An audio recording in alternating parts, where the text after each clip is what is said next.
My personal mentor is Dr. Powell Jastreboff, who's the founder of tinnitus retraining therapy. Sound comes through the ear, and then it gets pushed through the eardrum, eventually going through some small middle ear bones that vibrate, and it turns sound that is a sound wave in the air into a mechanical force that is similar to the vibration of a skin on a drum, which then sends this auditory signal through to the hearing organ called the cochlea. So the sound then enters this system, which is filled with this fluid that becomes a wave in this fluid. And that's how we hear. That wave goes from the hearing organ up to the hearing nerve, and eventually we process that sound and we can understand speech, we can hear music, we can hear complex sound. Quite a fascinating system, really. Inside of the cochlea, the hearing organ, it looks like a snail, this sort of coiled shape. And different regions of this organ are mapped based on the pitch of sound. So the sounds that are on the exterior of this organ, the cochlea, they have a high pitch resonance, high frequency, and the sounds that are in the center have a low pitch or a bass frequency. So pitch of your tinnitus does have a meaningful relationship between the cells in your ear that may be affected from this condition. So most often people hear a high pitched tone or a hissing or a ringing or electrical noise, and that is consistent with these cells in the cochlea as well as parts of the auditory nerve that have been modulated or affected to some degree in the high pitch regions. Here's a slice of the cochlea, the hearing organ, just showing another example of how this looks really. You don't need to know the nitty gritty on this, but I think that's quite fascinating and it helps us understand what is the true origin, the source of tinnitus. About 3/4 of you from my research have gotten a hearing test that showed you have some hearing loss. It could be mild, it could be a slight high pitch hearing loss, but about 3/4 of you, your standard hearing test showed some hearing loss. So that gives us at least one clue as to where the potential origin of tinnitus started. Now, for those who have a hearing test that show normal hearing, most often that's a standard hearing test, but if we test it more specifically, even for the quarter of people that had that normal hearing test, we can see that these cells, which are called the stereocilia, the hair cells deep inside the cochlea of the hearing organ, they're not performing the way that they used to. And that makes logical sense. I mean, I know personally that when I was 10 years old compared to where I am now, over the span of decades, my hearing is not the same as it used to be. So that difference is due to the changes of these cells that change with time. And everyone, to some degree, loses their hearing over time. It's a progressive thing. It's not going to stop. So that difference can be found here in the cells of the inner ear. But you may ask, well, someone can have a lot worse hearing than me, but they don't have tinnitus. They're not affected by tinnitus. And that's true. It's well known that someone can have even a severe hearing loss, but they say, no, I don't hear tinnitus or barely at all. It's not only this cochlea that's responsible for tinnitus, and it's actually a beginner mistake to think that tinnitus is only caused by hearing loss. There are other factors at play, and we're going to go into those right now. Here's an example on the left of normal, healthy hair cells in the cochlea. And on the right, we have some deflected or starting to slightly be modified these cells in the ear. Now, this is an example of those healthy cells being seriously damaged and affected. So here, someone here might have a hearing test that shows normal hearing, even though these cells are starting to change. Now here, someone's probably going to have some difficulty hearing, and the hearing test would show a high-pitched hearing loss. Now, both of these individuals can experience tinnitus, but this group of individuals has a hearing loss that's accompanied with it. And causes of hearing loss can vary from age, from the natural aging process to loud noise exposure, to some degree medications or other health conditions as well. This is a short interruption from today's video to announce the tinnitus quiz. If you're watching this video, there's a good chance that you or someone you know has tinnitus. We know how much tinnitus can impact your daily life, and we're here to help. Visit tinnitusquiz.com and take a 2-minute quiz to receive personalized treatment plans that have helped hundreds of people learn to manage their tinnitus. Start now at tinnitusquiz.com. Now, you may have gotten a hearing test, and most often we see a dip in the high pitches, the high frequencies, which would drop here to the right. And we can see that there's some soft high-pitched sounds like bird songs or even speech sounds like F as in Frank, S as in Sam, T as in Tom, And we might not hear so clearly, but I know from my experience here that most of us are having mainly a tinnitus problem, not so much of a hearing problem. Now, some of you have a tinnitus and a hearing problem, but I know in most cases, the tinnitus is really affecting us day to day and causing the problem here. It's usually not the hearing, but they are related, and having the right kind of treatment and care for both of them is very important. Okay, so earlier I mentioned that the ear goes into this cochlea, passing the sound through these small bones. Inside of the cochlea, those little stereocilia, they can vibrate to sound and they pass the information through the auditory nerve into the brain. Here's an important point: that right ear, which is here signaled in blue, the right ear, that nerve doesn't just go to the right side. It actually crosses over to the left as well as to the right side. And similarly, on the left ear, the nerve signal, it crosses over to the right and the left side. So some individuals will report, I only hear tinnitus on one ear, or they may say, my tinnitus is louder on one ear, or even sometimes I hear it on the right, sometimes it's in the center of my head, sometimes I hear it on the left.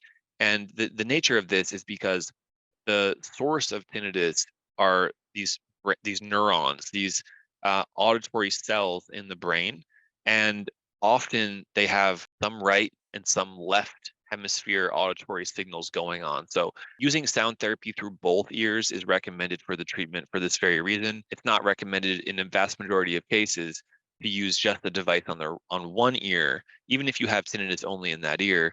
And this graphic explains that quite well. All right, so this is probably interesting so far, and you may be wondering, how does this relate to me? This is perhaps interesting, maybe fascinating, but how is it going to help me?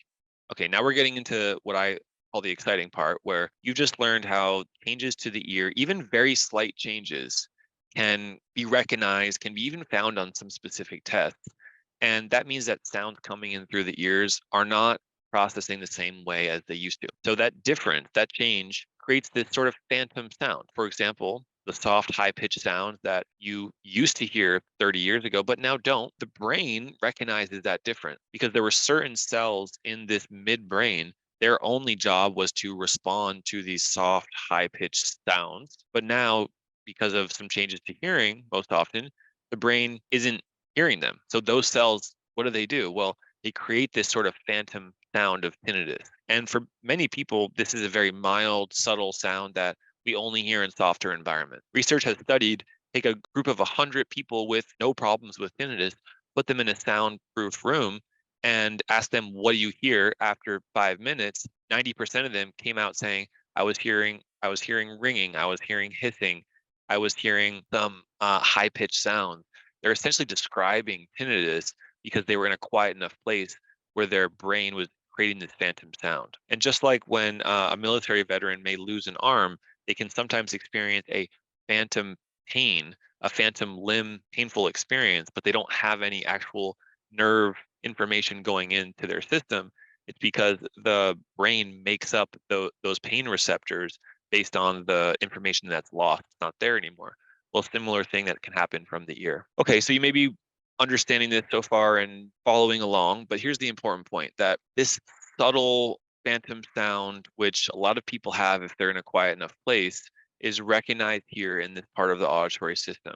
But it often takes other situations, whether that be stress, health changes in someone's life, or other factors, medication changes, for example, that can take this soft, low level sound that is recognized here in the midbrain. And when there's an increase in stress related to that sound, or a hyper focusing on that sound from the limbic system, the emotional centers of the brain, then the sound of tinnitus can get louder. And that's independent from your hearing getting worse. So this is very common that someone has slow, progressive changes to hearing. They don't really notice trouble with hearing loss, but they all of a sudden, in a matter of days, weeks, maybe a month, develop this loud, bothersome tinnitus. They get a hearing test and someone explains, oh, you have hearing loss. That's the cause of your tinnitus. Well, that's only part of the story here, because the tinnitus most often came about because there were other changes in the brain that led to increased tinnitus. Well, fortunately, I'm here to say those changes are not permanent. Those changes are not anything that's broken in your system. So because the tinnitus came about through the nervous system, through the auditory brain, we can also use the treatment method you're learning about today to reduce tinnitus over time because it's not set in stone, not broken, it's not permanent. So that's how we reduce tinnitus over time. And it's important to note that this midbrain here has a connection to the limbic system, the emotional network of the brain, the amygdala. This regulates attention, fear, worry, concern. Essentially, this part of the brain is designed to keep us alive, to keep us safe. And if it recognizes a potential threat, it's going to fixate on it. It's going to put it into our awareness because the brain is just trying to keep us alive of potential threat or danger. So, in many ways, the brain is accidentally marking tinnitus as a threat, an unknown, a danger. The brain sort of on autopilot, the subconscious drive can bring tinnitus into a more front of mind experience. It can increase the volume. It can put us into this fight or flight state where the brain wants to run or hide from something that is actually inside its own body, so it can't, and it creates this negative loop. Now, when your subconscious brain can learn and experience over time that this tinnitus is not a threat, not a danger, it's actually a benign body sensation. We know it, we know the ins and outs of it, we know what to expect. We even know the timeline, more or less, for when it's going to get better and following the treatment protocol, what's going to happen. Now we notice that this fight or flight experience gets a lot better. The brain's able to sort it very clearly. I love explaining this because most people haven't had this beginning to end explanation of tinnitus. So just know that using sound therapy, getting the right kind of personalized care and help, and having the roadmap forward, this makes a big difference in your brain's natural ability to reduce tinnitus over time. Here's an example of the negative feedback loop where someone can experience the perception of tinnitus, develop anxiety, stress, or tension around it, and then they increase the activation of this part of the brain that I was talking about. The fight or flight system might kick in. Tinnitus gets louder or more intrusive. That creates anxiety, which then activates the system even further and more tinnitus. That's that negative feedback loop that you can stop. You can learn how to put a block in that negative feedback loop. And just like when a microphone is too close to a speaker and it's feeding back, what do? You create space, you slow it down, and the feedback stops. It reduces. So that's what we are doing here in a sense with the auditory brain and tinnitus. Here's a diagram that I think is mainly designed for musicians and engineers, which is very, let's say, logical, where in the left middle side of the screen here, we have the auditory subconscious brain. This is essentially the source of tinnitus. If we could put an electrode on the tinnitus, this is where it would be. But we see here that there's 4 different systems that connect to this auditory subconscious. And essentially learning these 4 different systems is key because you can actually put positive input into those 4 pathways, and that indirectly will reduce tinnitus.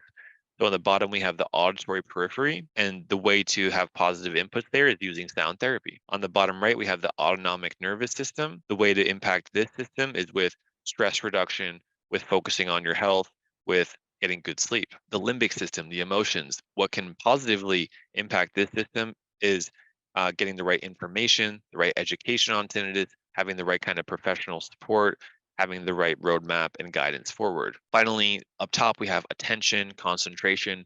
We've heard today that when you choose to focus less on tinnitus, when you stop endlessly searching on the internet for research or potential options, it can actually take the attention away from tinnitus, and that's another positive input. Essentially, putting less attention, putting less focus on tinnitus, and taking that attention and concentration and putting on other positive things in your life that have nothing to do with tinnitus, that actually promotes the natural process your brain can reduce the sound over time. And finally, we have the 4 stages of habituation. So this is one of the most important graphics that I can explain. This walks you through during these 4 stages of tinnitus, what will you notice? How will you improve over time? And what's the expectation here? How do you know you're getting better? So most folks reach out to us in either stage 1 or stage 2.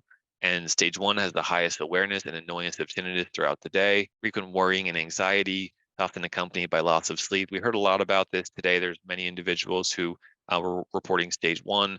Stage 2, things are a bit better, still bothersome, still in need of help. The goal is to get to stage 4, where tinnitus is rarely noticed. We can quickly redirect our attention from it, and it no longer elicits these automatic negative feelings or thoughts. What we know is that during this process, it's most common to experience gradual reductions in volume, so improvements to the sound, all right? And that's the goal for each one of you to get to stage 4 of habituation. That's what our program focuses on. That's the leading approach for tinnitus reduction. This is a snapshot of our research of 247 patients. And at the 3-month mark after starting our program, we see a significant reduction of negative 20 points on average with the tinnitus functional index. This is a very good result. And measuring this group again, 3 months later, we can see the result improved down to 25 points. We're continuing to follow this cohort, this group, but I can assure you that these kinds of results are leading our industry in terms of effectiveness, and it's what we see every day as well, just in terms of folks who come in needing help, coming in through our program. It doesn't happen in days or a week or two, but we can see this significant reduction over time, and that's all that matters. And we're able to recommend anything that's going to work. So having a personalized approach here is key.